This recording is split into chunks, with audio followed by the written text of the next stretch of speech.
You're listening to Inside the Nest with Isaac Donsky. Welcome back to Inside the Nest, your in-depth look at the world of CCBC Catonsville Cardinals athletics. I'm your host, Isaac Donsky, and we have got a jam-packed episode today. It's probably going to be the longest episode of the year, and for good reason. Just so much has happened here at CCBC Catonsville. We'll be taking a look at the end of the men's and women's basketball seasons and how their trips to the Region 20 tournament fared out. We'll also be meeting the new head coach of the CCBC Catonsville Cardinals men's basketball team. Longtime Cardinal fans may recognize him. We'll be taking a look at the start of the track and field season and how some talented freshmen are leading the way for the Cardinals. And we'll be taking a look at the exciting baseball and softball seasons as baseball chases the Region 20 tournament championship and softball goes off on an 8-game winning streak, all 8 via mercy rule. It's going to be an exciting episode and I can't wait to talk about everything. So let's kick things off with a recap of the Region 20 tournament for men's and women's basketball. We're going to kick off today's show by recapping the Region 20 tournament that took place for both men's and women's basketball. Both of our Catonsville teams made the tournament, and last episode we left everyone on a cliffhanger. We were recording the episode when the tournament was taking place. Well, we have the results.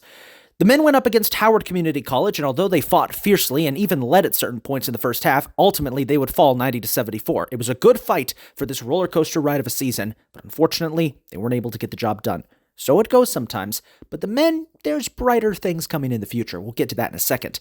Meanwhile, the women went up against our sister campus, CCBC Essex, one of the top teams in the entire country. This one was more one-sided. CCBC Essex won 119-55. You know, the Lady Cardinals, they had a tough season. They had to deal with a lot of injuries, a lot of player turnover, but they still fought through and got to the region tournament. That is success in itself. And by the way, shout out to CCBC Essex. Guess what? They won the Region 20 tournament, and they won the whole thing. They went to the national championship and won, becoming NJCAA Division II champions. So shout out to CCBC Essex. They may be our opponent on the court, but at the end of the day, they are our sister campus, and we respect them. So go CCBC Essex. What a success. With the basketball season over, this leaves one last question. Who is going to take over as head coach of men's basketball? Great White, the man with the coolest name in coaching, announced that he would be leaving the Cardinals to join CCBC Dundalk, our sister campus, as the head athletic director. This leaves one big question. Who's going to take his place as head coach of this new Cardinals team? Well, we have our answer. If you hear the name Thelonious T.J. Prylo Jr. and say, hey, that name sounds really familiar, well, there's a reason for that. TJ was a player here at Catonsville from 2010 to 2012, where he was captain of the men's basketball team. After graduating from Central State University, where he went for his 4-year degree, TJ returned to the Cardinals, where he served as assistant coach and director of player development and recruiting under legendary head coach Randy Gregory. His accomplishments working for Gregory's team led to him being promoted to women's basketball coach, which he served from 2015 to 2018, and he actually brought the program back from, well, for lack of a better term, extinction. We didn't have a women's basketball program at the time, and TJ brought it back. He eventually would leave Catonsville to join Wilson College in Pennsylvania, where he was the lead assistant coach and director of recruiting and helped the program make 2 straight Conference Final Four appearances. He also served as the lead assistant for the Boys Latin School of Maryland from 2021 to 2022. And last year, he served as head coach of the Baltimore City Community College men's basketball team, taking the squad to a 2023 Region 20 semifinal appearance. That's quite a resume. Now, we weren't able to get TJ on the show this month, but we will try to get him on next month, or at least before the basketball season starts. But he did give us a statement, and it goes as follows. It's a blessing to be home. I'd like to thank Mrs. Melissa Miller, who believed in me as a young coach and put me in a position to pursue my life's passion at an early age. In the upcoming year and everyone that follows, I look forward to providing amazing opportunities here at Catonsville. It's a place that I take immense pride in. My mentor, friend, and a man I consider a second father once manned the sideline and taught many life lessons here. I can't wait to do the same. Well, Coach TJ, welcome back to Catonsville. Welcome home, my man, and we can't wait to see what you can do next fall. When we come back, we'll take a look at an exciting season of track and field in which the Cardinals' young superstars are beginning to come into their own, plus baseball and softball, the meat of today's episode. We'll be right back. Do you think I'd be a good nurse? We'd be a great nurse. But at CCBC, there's also dental hygiene, medical imaging, surgical tech. Do you have all these memorized? No, you're reading them. And I'm you. So. CCBC. See what you can be. Welcome back to Inside the Nest. Hey, one of the things that we've really talked about this year on the show has been freshmen. Freshmen have been huge contributors to the Cardinals teams this year due to just how many there are, and one team that's almost exclusively made up of freshmen that we probably should talk more about is our track and field team. Actually, change that. They're not almost exclusively freshmen. They are exclusively freshmen. The three freshman runners for the team, Zachary Sanders, Ethan Bush, and Keenan Randolph, have been having a really good season, and they deserve a lot more recognition, so we're going to give them a segment of the show today to talk about it. Let's start things off with where the season began. After a disappointing start to the season at the Fred Hardy Invitational at Richmond, the team headed to Goucher College for the Blue and Gold Classic. There, freshman Ethan Bush set a career-best time in the 1500 meter and then immediately turned it around and set a second career-best time in the 400 meter dash. His best time in high school was a 52.54 second run. In his first attempt at the 400 meter in the college level, he set a 53.07 second run. Now that's impressive. Next up was Towson University, and both Randolph and Bush impressed. Keenan Randolph's best time in the 800 meter at Forest Park High School was a 2-minute 11 second run, and in the 1600 meter, it was a 5-minute and 8.77 second run. Well, guess what records he set at Towson? The 1600 meter, he improved by 27 seconds to a 4-minute 41 second time. He also improved his 800 meter time by 10 seconds to a 2-minute 1.59 second run. Ethan Bush also improved his times. His best run in the 800 meter at Franklin High School was 2 minutes and 6.31 seconds, and in the 1600 meter, it was 4 minutes and 59.52 seconds. Ethan's time was improved by 19 seconds in the 1600 meter to 4 minutes and 40 seconds, and in the 800 meter, it was improved by 3 seconds to 2 minutes and 3.08 seconds. Now that's improvement. But it gets even better. At the next event at the Mid-Atlantic JUCO Invite, the Cardinals won. Keenan Randolph took home the 5,000 meter, winning the race and staying on pace with a 15-minute 48.05 second time. The Cardinals won the race. How about that? Fellow freshman Zachary Sanders ran his career best of 17 minutes and 52.09 seconds, while Ethan Bush set the pace for his two teammates. Head coach Mark Pryor is ecstatic and extremely pleased by his athletes' efforts as they also battled heat and humidity after rain fell in the morning, and you all know what it's like in, summerish weather. It's still April here, but the summer weather is already creeping in. Everybody who's lived in Maryland knows what it's like after it rains in the morning and then you get hit by the heat and humidity. It's horrible. So it's very impressive to see how the team performed in this situation. This track and field team is young. They've got a few more meets to go, but with a victory already on the season, we can expect great things. When we come back, we'll get into an exciting season of baseball and softball and hear from some of our athletes after the games. I need a better career. Yeah, seriously. But hey, I'm just your imagination. What would I do?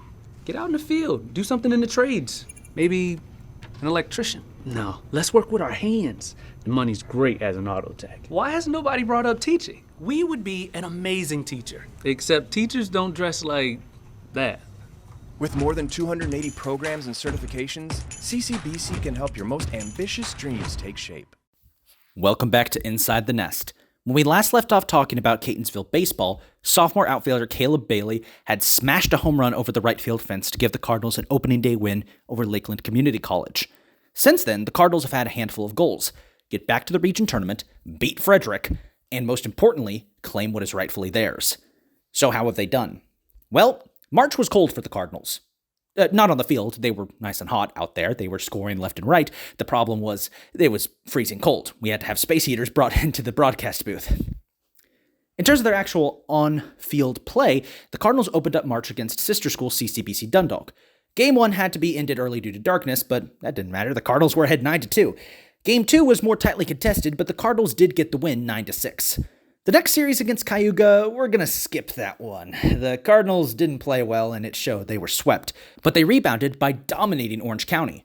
Across 2 games, they outscored their opponent 21-1. And that is how you win a series.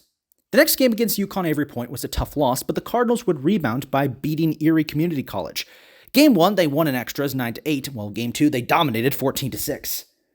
Next up was Delaware Tech, where amidst freezing temperatures and extremely high winds, the Cardinals managed to get another sweep. They won Game 1 11-9 and won Game 2 22-5. Now this series is where freshman Nick Sturgio showed up for the first time and showed everyone, hey, there's a reason they call me the Big Cat, as he had 2 home runs. Sturgio, by the way, leads the Cardinals in home runs this season and has been one of the breakout stars. Now it was time for rematch week as the Cardinals went up against their opponents from last year's Region 20 tournament. First up, Chesapeake. Game 1 saw a 10-9 win in extra innings, but the Cardinals faltered in Game 2 and lost 5-4. Next up was CCBC Essex. Game 2 was easy, 15-5 victory for the Cardinals. Wasn't even a challenge. Game 1 against Essex, though, was more tightly contested and came down to a wild pitch on the final play of the game. I'm going to turn it over to freshman Jalen Williams to describe what happened in those final seconds. Final play, you're at second, and you see the catcher drop it and lose track. What's going through your mind as you're trying to beat him back to home plate? I better get there any means possible. It was a hard-fought game. We battled back, and I just wanted to get that winning run for my team. After that wild series against Essex, the Cardinals went back on the road, taking on Allegheny College. They dropped Game 1 13-1, but rebounded to win Game 2 14-8, and by now you can see there's a trend emerging. The first game of each series that the Cardinals play is going to be tightly contested, but Game 2, they're just going to blow their opponent out. And that continued in their next series. Game 1 against PG County, 8-4 tightly contested victory. 8-4, that's a 4-run win, but it was tightly contested up until the closing moments. Game 2, 13-0 win for the Cardinals. How about that? Well, now the question was, could the Cardinals beat Frederick? Well, we would have to wait. What was scheduled to be a game on April Fool's Day was rescheduled to the end of the season, as the long-awaited rematch between last year's Region 20 finalists would have to wait due to bad weather. But in the meantime, the Cardinals kept winning. They dropped Game 1 against Hartford 7-0, but rebounded to win 5-3 in Game 2 against a team that had gone to the JUCO World Series last season. Then they rallied off 3 straight wins, sweeping Anne Arundel Community College thanks to the strong pitching efforts from starting pitcher Patrick Bauer, and then beat College of Southern Maryland 11-2. They lost Game 2, though, 8-6, a crucial loss in the Region 20 chase. The Cardinals rebounded by destroying Westmoreland 14-3 and 17-3 in their 2 games, but in their next 2 series, they struggled. The series against Montgomery was crucial as the Raptors had put together a solid team, and the Cardinals lost Game 1 7-2, but won Game 2 10-5. Then it happened again against Hagerstown. Game 1 a 7-6 loss, but Game 2 a 7-5 victory. It was clear that the Cardinals would have to get their Game 1 yips out of the way, and they did against Cecil College, winning comfortably 8-0 after starting pitcher Cecil Barone nearly pitched the entirety of a 9-inning game. He was only pulled out for the final out after getting the bases loaded. Unfortunately, the Cardinals dropped Game 2 13-4. Despite the losses, the Cardinals still stay second in the Region 20 standings at the moment, and there's plenty of good here.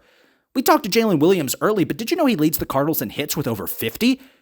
How about Moises Aristi Jr., the star shortstop who we refer to as the Dust Devil, as he's always getting his uniform dusty when he's chasing down a hit ball. Aristi was named NJCAA Region 20 Player of the Week for baseball back in March. Of course, there's Caleb Bailey, we mentioned earlier, the editor-in-chief, as I call him, because he edits most of the photos that go up on our Catonsville website. He's been smacking a lot of home runs this year. Nick Sturgio, the stellar freshman, has emerged as a true power hitter for the Cardinals. And of course, who could forget Angelo Ramirez, the minister of the stolen base and the most feared leadoff hitter in all of Region 20. The Cardinals also have an incredible amount of pitching talent on their roster. Patrick Bauer, the human tree, is tall, menacing, and will shut you down, and his brother Jackson has become quite a good closer. He was responsible for getting the save on that game against Cecil College. The starter for that Cecil College game, Cecil Barone, he is probably one of the best stars the Cardinals have. Then there's Andrew Boubon, who had a ridiculous ERA of 0.00 through the first half of the season and only gave up 1 earned run in the entire month of March. And let's not forget about Jason Kowalski, who pitched a no-hitter, the 9th in Cardinals history, against Orange County Community College earlier this year.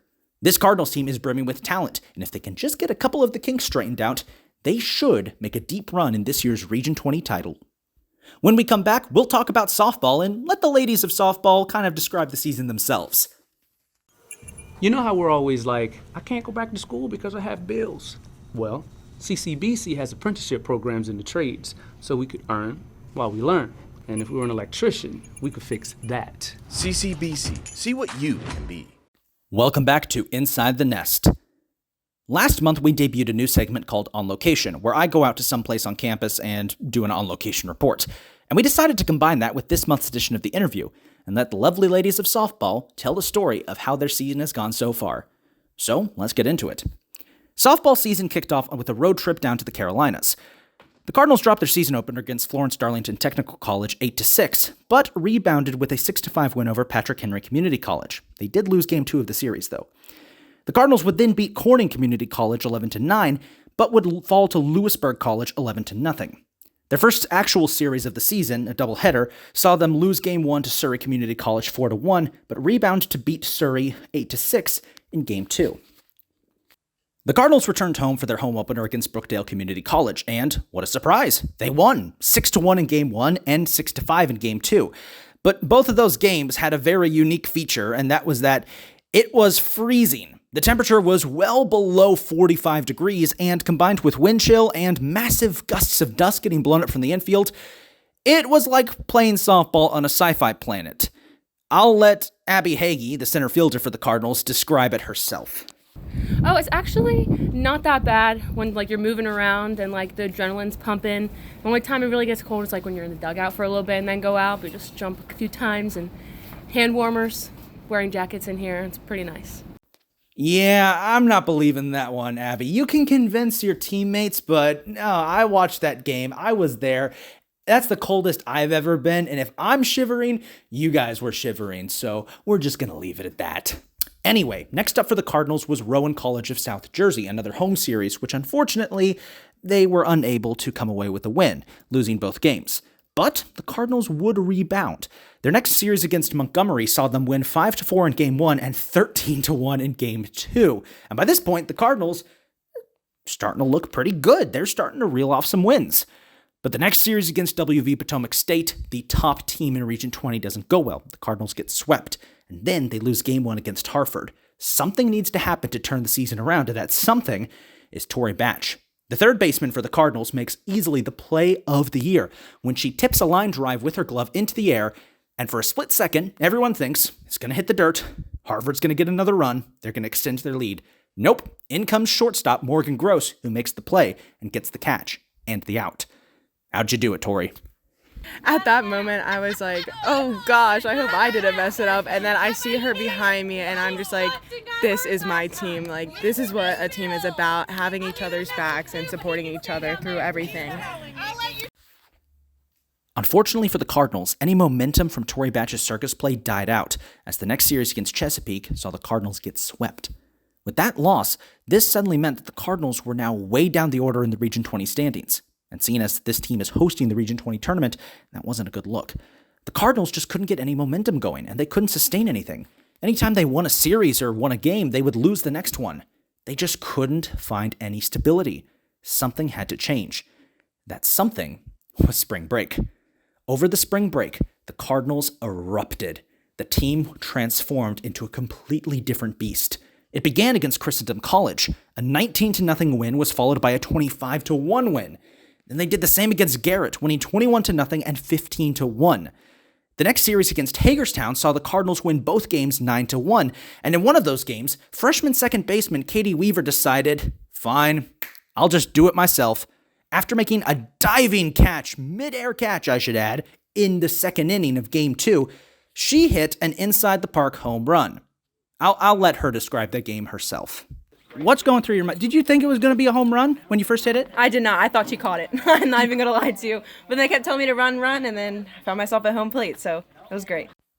With an 11-2 win over Camden County and a 15-1 victory later that same day, the Cardinals have now racked up, let me just check my notes here, 8 straight Mercy Rule wins? Are you kidding me? So how did they do it? How did this team that was struggling to find any momentum at all just turn it around midway through the season like that? Well, to be honest, it was internal improvements.